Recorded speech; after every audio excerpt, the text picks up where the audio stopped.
It's the most secret military base on the planet. You wanted Area 51. There it is. But no one's ever been this close until now. This is the place to be at the right time. What is the government hiding inside? Is it secret weapons or extraterrestrial technology? We're taking it apart to figure out how it works. And what happens when people venture too far? We actually had to jump into the car to protect ourselves. Now, declassified information, inside accounts, revelations from former CIA pilots. I saw a flying saucer. And a groundbreaking look at the base with state-of-the-art equipment. We're getting images of Area 51 in high definition, the likes of which people have never seen before. This is case number 55101, Area 51 revealed. It's huge.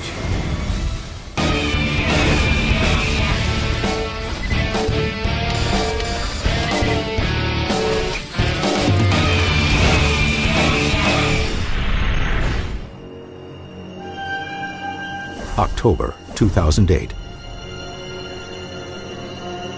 Pat Uskert is in the remote Nevada desert, 15 miles from Area 51. Is that them? It's definitely them. What are they doing? They're watching us. There's two guys in there. You want to see? You see, there are two guys actually in Yes. the vehicle? Did their lights just turn on? Yes, it did. August 1955. The same Nevada desert. On a desolate dry lake bed, a plane unlike any seen before blasts into the air. This test of the U-2 spy plane ushers in the modern age of top-secret aircraft. And the center of it all is Groom Lake, also known as Area 51. Chosen by the U.S. government for its remote, almost impossible-to-reach location. No public road comes closer than 15 miles.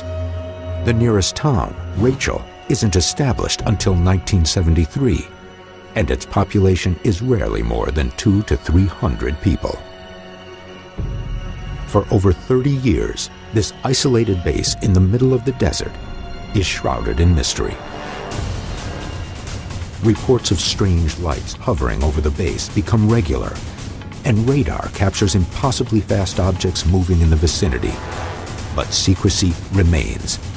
Then, in 1989, everything changes.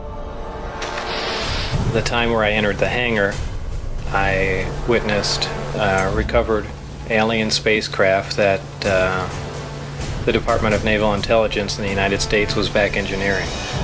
Alleged U.S. government physicist Bob Lazar goes public and claims he is reverse engineering alien spacecraft at Area 51.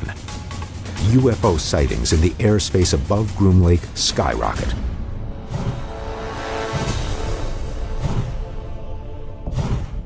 But the base remains closed off. An outer perimeter of at least 15 miles prevents anyone from seeing the installation. People who try to cross the perimeter are chased off, face arrest, and are warned that deadly force for trespassers is authorized. But now, using new high-definition cameras, there may be a way in. We're only a few miles away from the beating heart central of Area 51. It's almost a nation unto itself, with its own staff, personnel, its own resources. Programs are actually ongoing today with new vehicles that we don't even know about yet. Today, the U.S. government has not officially acknowledged the existence of a base called Area 51, let alone admitted to extraterrestrial experimentation. The investigation now comes to the remote desert of Nevada for answers. Dr. Ted Ackworth will explore the official military history of the base. There has been a progression of the most advanced, the most clandestine vehicles developed here over the last 40 years. Bill Burns will look into the allegations of reverse engineering.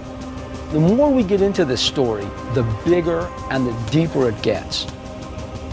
And Pat Uskert will attempt to see the base itself. Here's a chance to have a look into one of the most secret places in the world.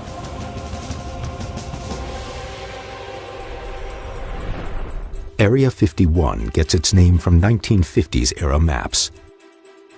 They show the Nevada test site complex divided into a grid with a different number assigned for each separate quadrant. The land around Groom Lake just happens to be assigned the number 51. With little to no important details from these historical records, only a select number of people have gotten closer to the truth about what's happening inside. I'm about to meet with Peter Merlin. He's an aeronautical historian and something of an expert on Area 51.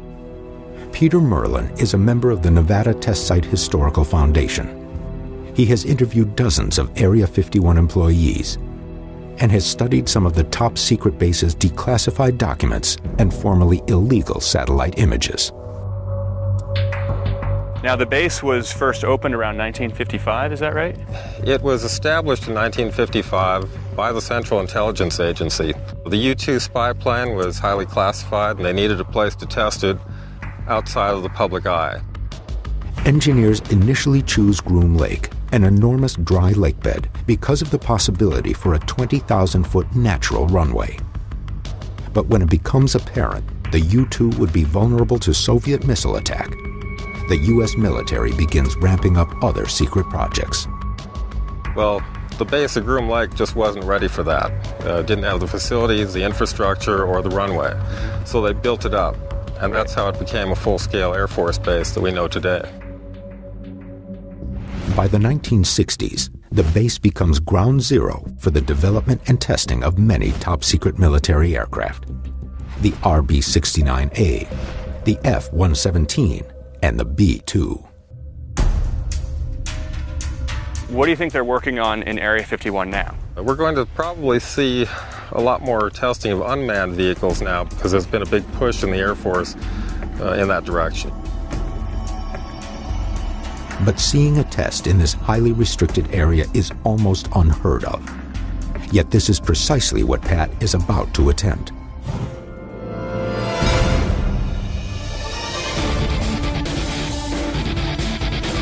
Pat is meeting with Mark Farmer, an aerial combat cameraman and Area 51 expert.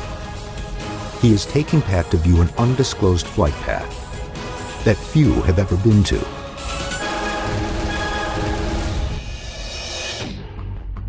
We're about 20 miles to the north of Area 51. This whole place is contaminated with plutonium. They had done a weapons dispersal test where they blew up a nuclear weapon. So are we in a plutonium-enriched area right now? There's plutonium around. Okay, great. According to Farmer, many years have passed since the last weapons test. But this area has become a prime location for something else: observing flight tests. I hear something right now. Sounds like we got something coming in. In the distance, an F-15 moves through the skies over Area 51. Not long after, it's joined by another.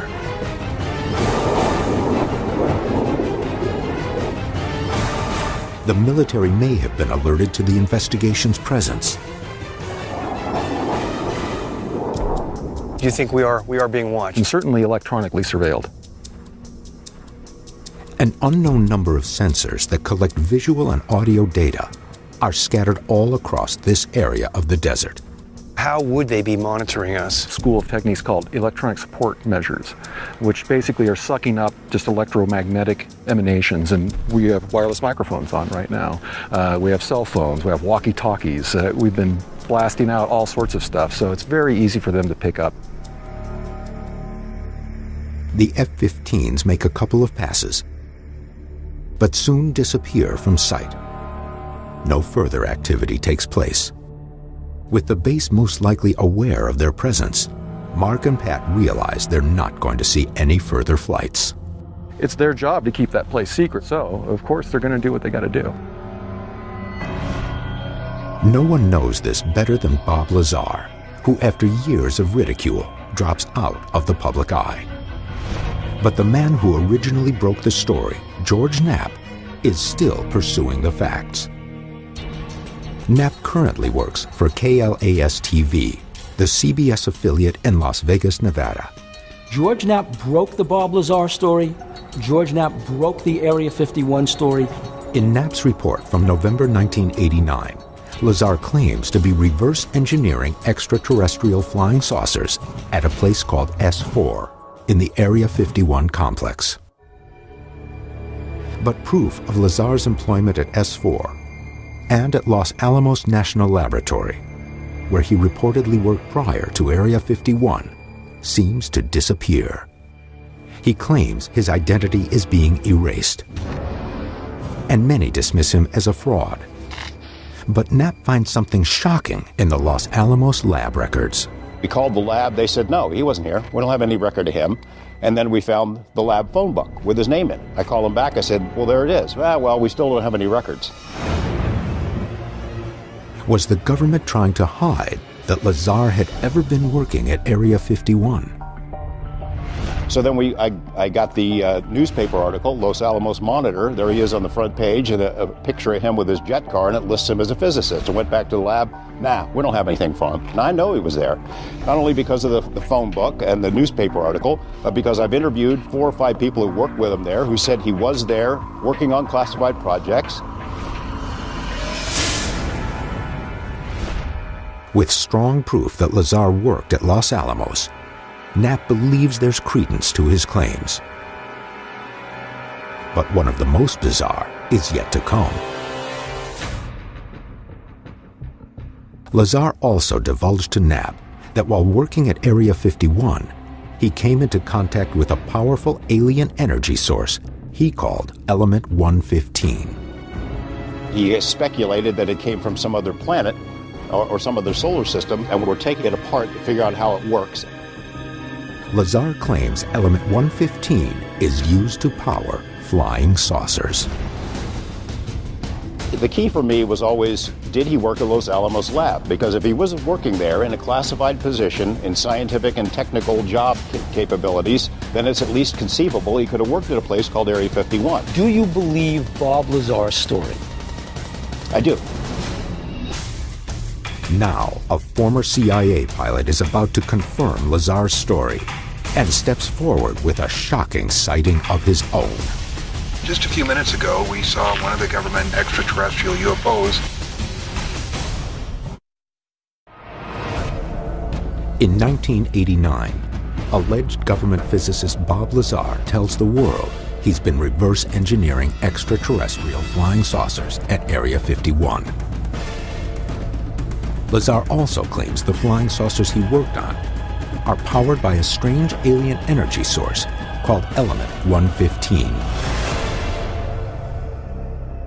But the secrecy surrounding the base keeps anyone from verifying these claims. Stories of elite security forces keeping the curious away begin to surface. And Pat is about to see just how intimidating these defenses really are. I'm about to meet with author Susan Wright, who wrote a book about Area 51. Now, she had a very scary experience just outside the perimeter of Area 51. Pat and Susan are driving 125 miles north from Las Vegas. They're now at the intersection of Highway 375 and a dirt road that leads directly into the base at Groom Lake. So what road are we on? This is the Groom Lake Road, and this actually goes to the front entrance of Area 51. The last time Susan was at the perimeter was in 1997. It was an experience she won't soon forget. The military really controls this area, and they try to be very intimidating to scare people away. So what did you experience? Well, when we went down this road, we went all the way to the border of Area 51, and we saw the camo dudes. Camo Dudes is the nickname given to Area 51 roving security guards who wear camouflaged uniforms. They were blocking the road so we couldn't get in any further. And we pulled back to the next series of buttes. We got out of the car, and a helicopter just rose out of nowhere. It was like no sound, no warning, Because suddenly the helicopter was, boom, right there in front of us. Like how close? Like 40 feet away. We actually had to jump into the car to protect ourselves. It's very frightening, it's very intimidating, and obviously that's what they meant to do. They wanted to scare us away from the area. Why would a military base be engaging in scare tactics towards curious civilians? The answer could lie in what they're testing. As Susan and Pat continue driving toward Area 51, Bill is uncovering new information about the purported function of Element 115 from a man who Bob Lazar confided in. His name is John Lear. John's father invented the Learjet. John himself is an accomplished pilot. He worked for the CIA, had a very high security clearance. Lear retired with more than 19,000 hours of flight time. He holds the most FAA airman certificates ever earned by a single pilot. But his entire life changed when he developed a close personal friendship with Bob Lazar back in the late 1980s.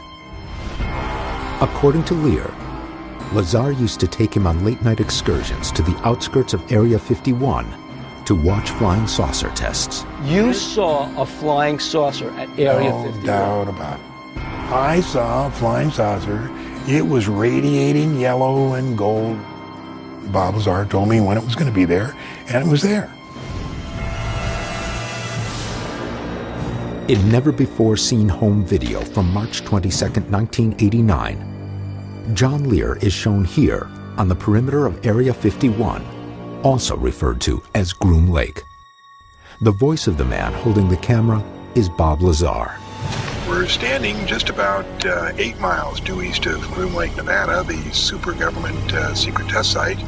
And just a few minutes ago, we saw one of the government extraterrestrial UFOs fly over there. We all watched it for about 7 or 8 minutes. The mission was organized tonight by Bob Lazar, who is a theoretical physicist who works at Groom Lake. And is also a dead man at this point. Lear also claims Lazar gave him detailed accounts of the work he was doing.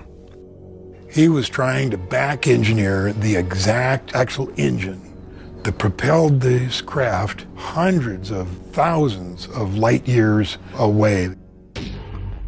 Lear references a model of a reactor, which he claims is the key to the flying saucer's energy source. You take the cap off here, and the fuel that propels this thing is a piece of Element 115.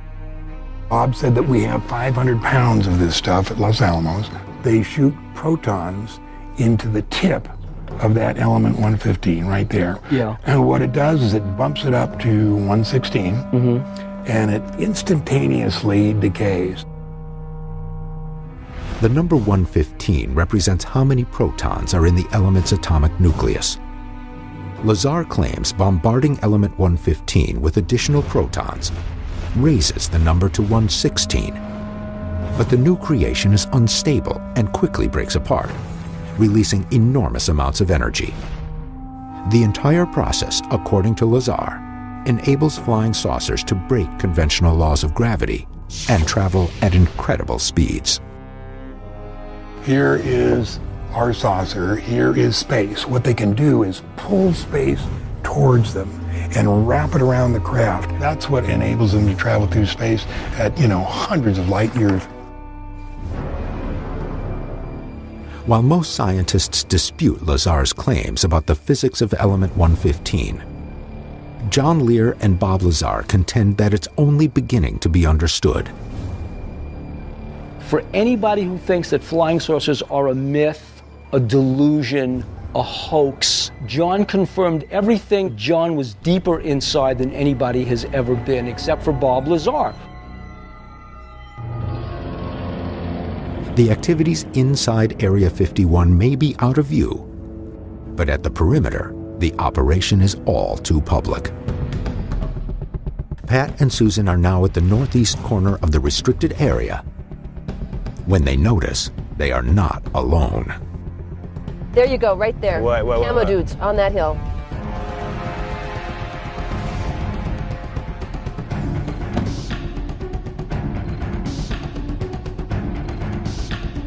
Is that them? It's definitely them. What are they doing? They're watching us. There's two guys in there. You want to see? You see, there are two guys actually in the vehicle? Did their lights just turn on? Yes, it did. I was wondering if there was anyone in the car. Right. And they sort of turn on their lights to respond to that. In the distance, surveillance units are monitoring both video and audio in the area.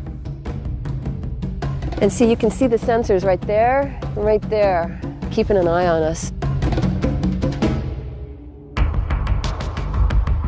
Despite being tracked, Pat and Susan continue on to the perimeter. You can see there's a new sign they've put over the old one. The old signs had, "Violators will be shot," which was a little intense. Wow. And so now they've got these signs. Well, what's this one say? Warning, U.S. Air Force installation. It is unlawful to enter this area without permission of the installation commander. All personnel and the property under their control are subject to search. Wow.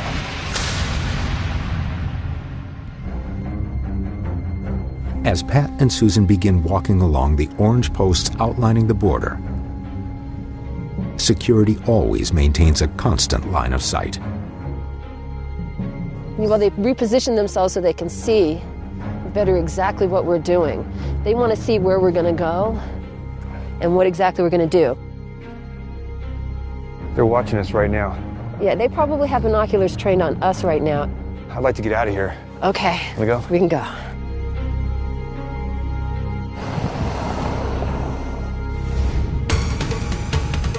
After seeing the tight security up close, Pat tackles a new vantage point. But this one involves a treacherous hike up a steep 8,000-foot peak that will finally reveal Area 51. We're getting images of Area 51 in high definition, of the likes of which people have never seen before. For years, the secrets of Area 51 have mystified UFO and military researchers alike. On common satellite images, the details aren't clear. There are several runways, numerous large buildings, and several other nondescript structures. These images don't capture the base fully operational.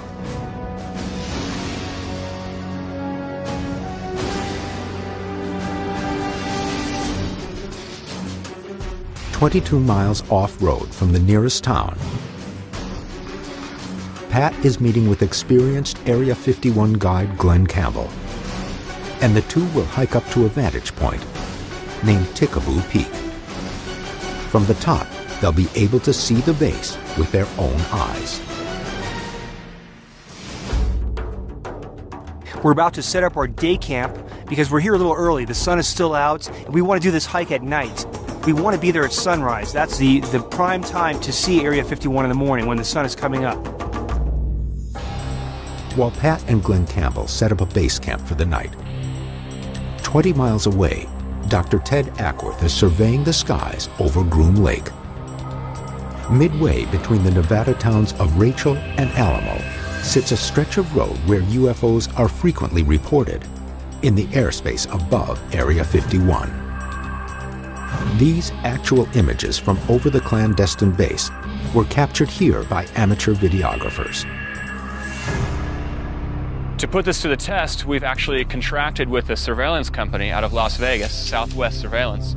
They're bringing in 3 high-resolution video cameras, which we will orient towards Area 51 and see if we capture anything on tape. The 3 cameras are set up 100 feet apart and will continuously record a panoramic portion of the skies above Area 51 for the next 3 days. If there's any strange aerial activity over the base, day or night, these cameras will capture it. As nightfall comes, Pat and Glenn Campbell are preparing for the long hike to the top of Tickaboo Peak. Tickaboo Peak is 26 miles away from Area 51 and is the only current location to legally view the base. We had to come across 22 miles of dirt road to get here. We have to hike this very difficult hike up to the top of the peak. So it's not something that people are going to do every day.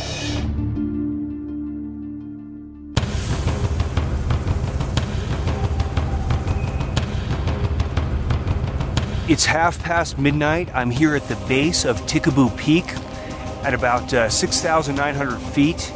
The air is very dry, and I'm already feeling the altitude a little bit. Though the hike is only a mile in distance, it requires a 1,000-foot ascent over steep and treacherous terrain. Pat and Glenn must often crawl on their hands and knees through scree, a combination of loose rock and dirt. We've been hiking for a while now. The incline is steep at a certain point, so this is not easy. For those who are attempting this, you have to be an experienced climber. This is not for beginners. You could easily fall to your death here.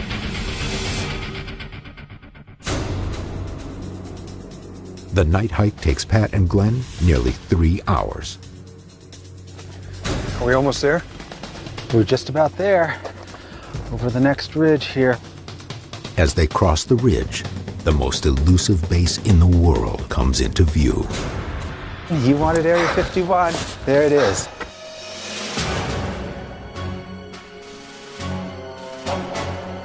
Oh my gosh.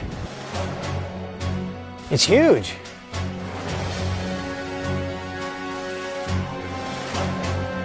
The base is still 26 miles away, but the stillness of the Nevada desert air and the lack of humidity gives a clear view. As the sun comes up, we'll begin to see more detail, but each of those lights generally corresponds to a hangar. It's a pretty spread out area. The base itself is several miles long. Now, what exactly is 7 miles long? The lights we're looking at there, or well, it all depends upon how you measure it. The actual block of land that we know of as Area 51 is about 10 miles by 6 miles. So that block isn't terribly big, but it's surrounded by all this buffer of military land.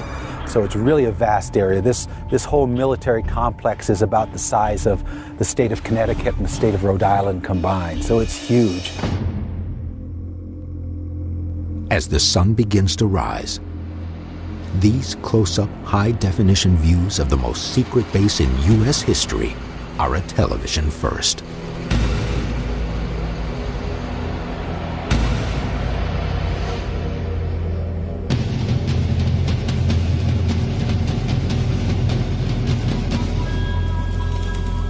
But as Pat peers into the base, another mystery appears overhead.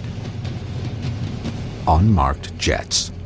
These flights are rumored to transport workers into Area 51, and their jobs at Area 51 are unknown. I see a plane coming in. Does it have that red stripe down the side? It looks like it. White with a red stripe down the windows.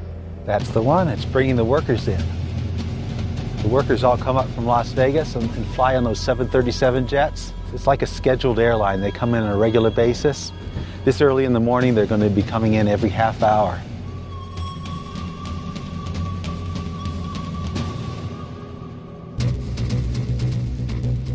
But the light of daybreak is now giving extremely clear views. The best look at Area 51 ever possible. Taking these images requires equipment beyond the scope of a normal film shoot. As you can see, we have a very special camera here. Your normal average camera has a 50mm lens, but we've acquired a camera here that has a lens that's 1140mm, allowing us to get unprecedented images of Area 51. This camera is high definition, and Glenn Campbell tells me that there's never been a camera up here of this quality and of this magnification. So we're getting images of Area 51 in high definition, the likes of which people have never seen before.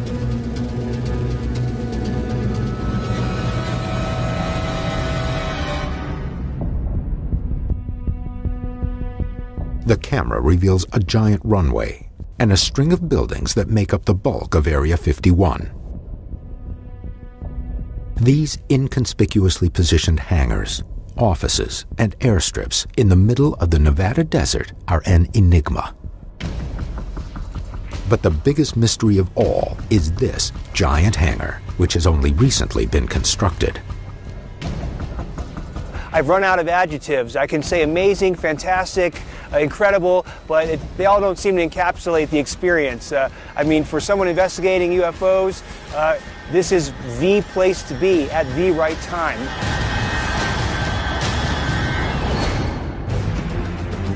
What is happening inside the massive hangar, clearly visible from the top of Tikaboo Peak?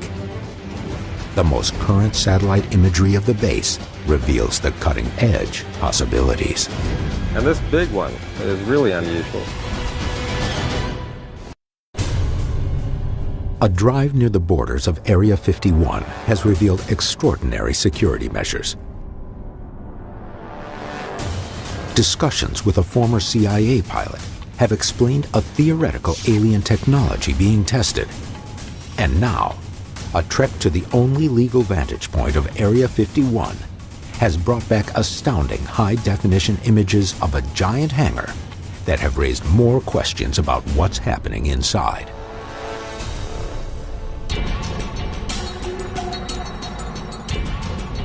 Ted turns to the most current satellite imagery of the base with aeronautical historian Peter Merlin. This is the most recent picture we have taken by a satellite of Area 51. It looks like a really high quality photo. Today, Area 51 consists of 24 hangars, 4 runways, numerous dormitories, a radar tower, and even an explosion-proof building.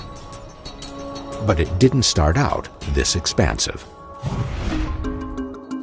This is how it looked in the 1950s, when it was called Watertown Airstrip. It was just a simple 5,000-foot asphalt runway, several little hangars, a couple warehouses, some trailers for people to live in. Pretty Spartan conditions. The base keeps this modest profile for the next 25 years. Then, it explodes. In the 1980s, there were some dramatic changes. We see a storage area for munitions. The runway has been extended 5,000 feet. They added a new taxiway. These changes during the 80s happened just before Bob Lazar goes public, claiming the government is testing top-secret aircraft based on alien technology. And now, the most recent satellite images are confirming what Pat saw at the top of Tikaboo Peak. There are some new hangars down on the south end, and you kind of wonder why they needed a new hangar, because they already had 23 hangars just about. I mean, these others must not be sitting empty. And this big one is really unusual. What would require a hangar this large? Previous investigations have seen alleged UFOs of many shapes and sizes, but only one type fits this description. The sightings of giant triangles. In 1997 in Phoenix, Arizona. I saw a large delta-shaped dark object. In 2004 in Tinley Park, Illinois. I got it on tape! I got it! And as recently as 2008 in Wales in the United Kingdom. I looked straight into the sky and I saw these strange triangular formations. A possible military explanation. The stealth blimp has been raised, but the government denies its existence, and many experts ask how it could be hidden from the public. Disinformation, misinformation program, that's how we keep things secret. They may never be revealed. But the investigation may have just found its answer inside Area 51. Is this hangar proof of an emerging top-secret technology responsible for UFO sightings over the past decade?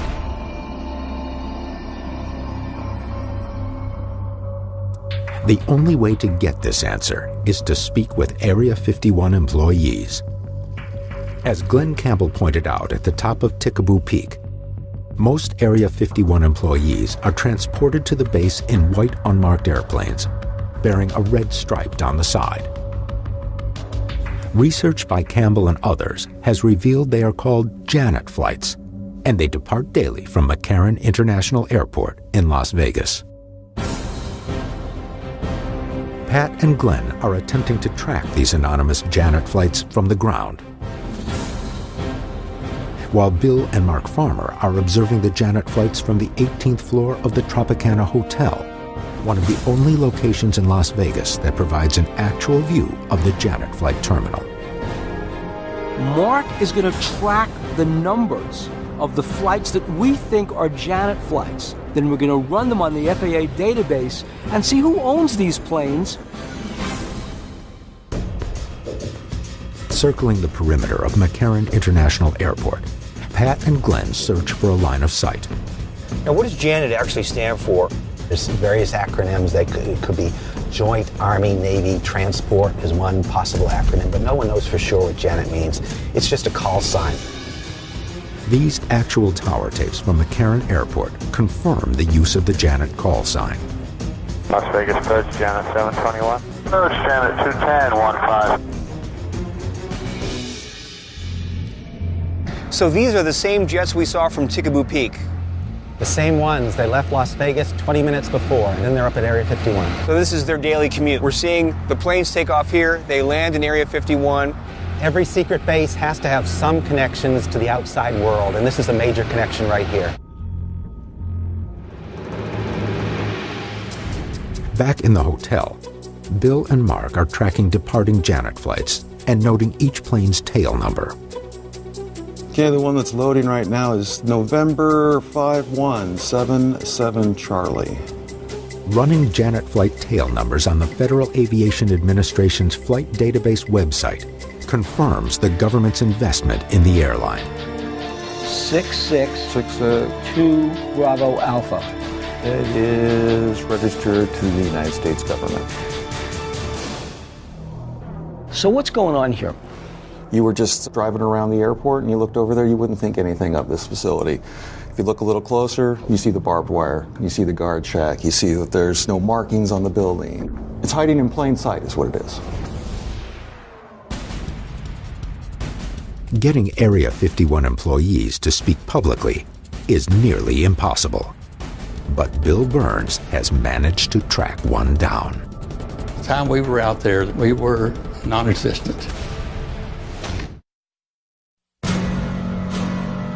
The 1980s drew intense public scrutiny to Area 51, which physicist Bob Lazar claimed was reverse engineering alien technology for advanced military capabilities.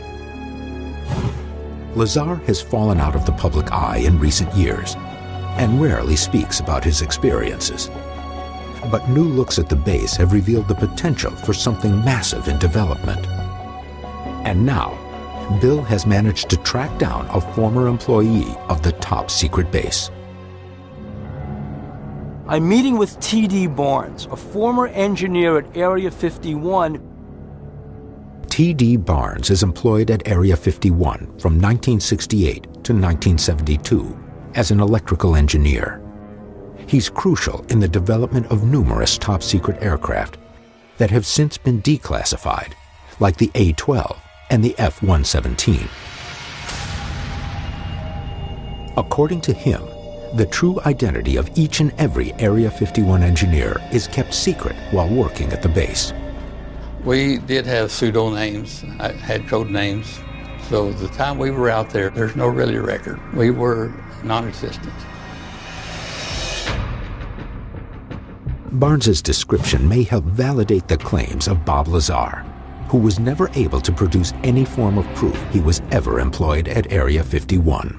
And according to Barnes, security was so tight, individual engineers weren't allowed access to projects other than their own.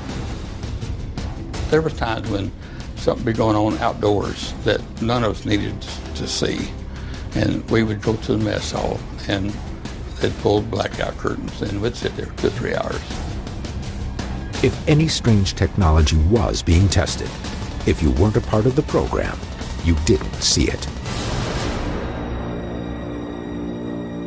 What do you know about UFOs and reverse engineering taking place? None of us ever knew of any of that going on. I'm not saying it didn't happen. So it might have been feasible for some kind of reverse engineering project to be going on there, is that of course you wouldn't know about. Wouldn't know about it. And that anything like that would be possible. The possibility exists that they could have been flying some extraterrestrial spacecraft over the base. Everybody's huddled in the mess hall. All the shades were drawn. You'd never see it. That's how compartmentalized and secret life was at Area 51. But are Lazar's claims of UFO test flights true? On the outskirts of Area 51, the 3 high-resolution surveillance cameras Ted set up are capturing some unexplained aerial phenomenon. The cameras were recording continuously for 3 days. And now, Ted and image analyst Terrence Masson are taking a closer look at the footage. On the first night, at 10:39 p.m., this strange light is seen appearing in the middle of the night sky over Area 51 and descending quickly behind the mountains. For it to be that bright, I don't think it's lighting. I think it's got to be some sort of propulsion system or jet. Can we overlay the daylight shot that has the terrain and the mountains with the nighttime shot? Terrence combines the 2 images and is surprised by what he finds. We can crossfade between the 2 of these, and we can see that as this thing approaches the horizon, just before it blinks out, it's actually a good bit above the horizon line, above the mountain line. So it's not getting cut off exactly as it falls behind the ridge line. Whatever was captured on camera seems to be blinking off. Where it ends up there is pretty close to the beginning of the approach for the runway to Area 51. Right. Well, let's see if we can get an estimate of the speed of that. Ted uses the known distance between the camera and Area 51, about 15 miles, as well as the height and distance to the mountains in the foreground, to estimate the speed of the object. How much distance on the frame is the object falling compared to the height of the mountain range? It's roughly about twice the relative height of the mountain range off the ground. If it's dropping over Area 51, we're seeing it travel about 10,000 feet in about 2.2 seconds. That's about 3,600 miles per hour. That's pretty fast. That's pretty fast. 3,600 miles per hour. This is faster than any of our aircraft. If it's further away than that, if it's beyond Area 51, say 20 or 30 more miles away, it's going at extremely high speeds that would only be consistent with a meteorite. This wouldn't be consistent, in my experience, with a meteorite, with this kind of visual data, right? Because it would be going way too slow. Yeah. Everybody's seen shooting stars, meteorites. It would fill that whole frame a streak in a right fraction across of a frame. second. The only manned aircraft to travel at speeds of this magnitude was the X-15, which was able to break speeds over 4,500 miles per hour. But that aircraft's final flight was October 24th, 1968. No publicly known aircraft has reported speeds like that since. It stumps us, so we're kind of left with a mystery. Something descended at high speed down into Area 51, and we're just not sure what it is.